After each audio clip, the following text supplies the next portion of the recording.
Social news. Facts and focused analysis. नमस्कार। इतिहास में ना कुछ पल ऐसे होते हैं जो पूरे देश को झकझोर कर रख देते हैं। आज हम भारत की कुछ ऐसी ही दुखद हवाई दुर्घटनाओं पर नजर डालेंगे जिनमें हमने अपने कुछ सबसे बड़े नेताओं को खो दिया। ये सिर्फ खबरें नहीं थीं, बल्कि ये वो घटनाएं थीं जिन्होंने कहीं ना कहीं देश की दिशा को भी प्रभावित किया। ये सभी घटनाएं एक बहुत ही गंभीर सवाल खड़ा करती हैं कि हम अपने नेताओं की सुरक्षा को कैसे पक्का करते हैं, खासकर तब जब वो खराब मौसम और बहुत बिजी शेड्यूल के बीच उड़ान भर रहे हों। इस पड़ताल में हम सिर्फ तथ्यों पर ही ध्यान देंगे जो हमें आधिकारिक रिपोर्ट और पब्लिक रिकॉर्ड से मिले हैं।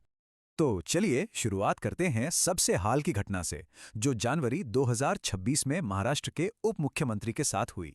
तो बात है 28 जनवरी 2026 की। महाराष्ट्र के उप मुख्यमंत्री एक लियर जेट 45XR विमान से बारामती जा रहे थे जब उनका विमान हादसे का शिकार हो गया। देखिए, मुंबई से बारामती की ये उड़ान सिर्फ 250 किलोमीटर की थी, लेकिन उस सुबह घना कोहरा एक बहुत बड़ी चुनौती बना हुआ था। पायलट ने लैंडिंग की पहली कोशिश की, जो कामयाब नहीं हो पाई, और दूसरी कोशिश के दौरान विमान पर से कंट्रोल ही खो गया और वो एक खुले मैदान में जा गिरा। इस हादसे में नेता, उनके पर्सनल सिक्योरिटी ऑफिसर, एक सहायक और 2 क्रू मेंबर्स समेत विमान में सवार सभी 5 लोगों की दुखद मौत हो गई। इस घटना के बाद ना 2 अलग-अलग बातें सामने आने लगीं। एक तरफ डीजीसीए यानी directorate general of civil aviation black box का एनालिसिस करके अपनी ऑफिशियल जांच कर रहा है। वहीं दूसरी तरफ परिवार के कुछ सदस्यों और राजनीतिक हस्तियों ने इसमें किसी साजिश का शक जताया। एक रिश्तेदार ने तो पायलट के पिछले सस्पेंशन और ऑपरेशन से जुड़ी दिक्कतों का भी जिक्र किया।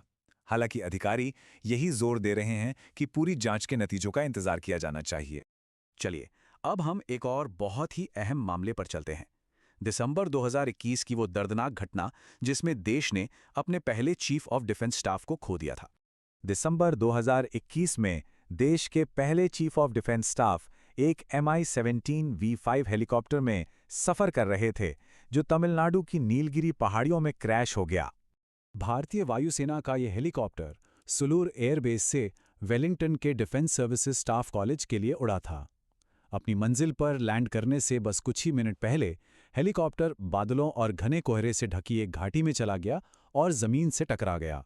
जांच में इस हादसे की एक बहुत बड़ी वजह सामने आई, स्पेशियल डिसोरिएंटेशन।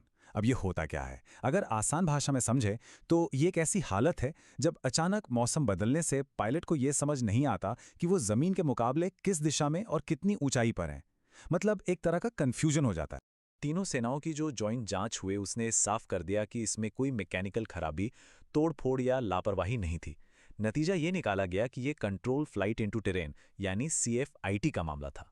इसका मतलब है कि एक बिल्कुल सही सलामत विमान पायलट को हुए दिशा के भ्रम की वजह से अनजाने में जमीन से टकरा गया। अब थोड़ा और पीछे चलते हैं और देखते हैं कि 2009 में आंध्र प्रदेश के तत्कालीन मुख्यमंत्री के साथ जो हादसा हुआ था, उसकी क्या वजहें थीं। सितंबर 2009 आंध्र प्रदेश के तत्कालीन मुख्यमंत्री एक बेल 430 हेलीकॉप्टर में थे, जो कुर्नूल के पास नल्लामाला के घने जंगलों में क्रैश हो गया था।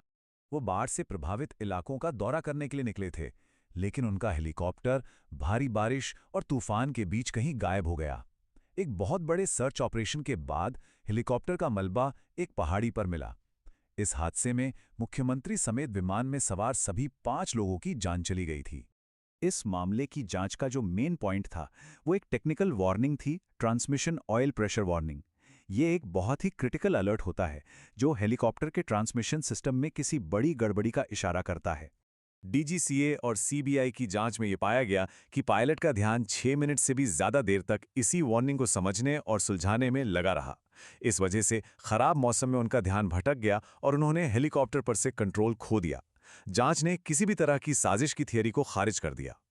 और अब हमारी लिस्ट का आखिरी मामला, जो सितंबर 2001 का है, जब एक वरिष्ठ कांग्रेस नेता की एक विमान दुर्घटना में मृत्यु हो गई थी।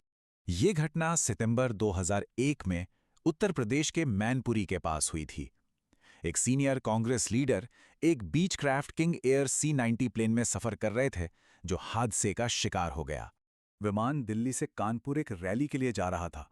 करीब 14,000 फीट की ऊंचाई पर प्लेन एक बहुत ही भयानक तूफान में घुस गया। इसकी वजह से विमान बेकाबू होकर गोल गोल नीचे गिरने लगा। इस अचानक और तेज मूवमेंट से विमान के स्ट्रक्चर पर इतना ज्यादा दबाव पड़ा कि वो उसे झेल नहीं पाया और हवा में ही टूट गया।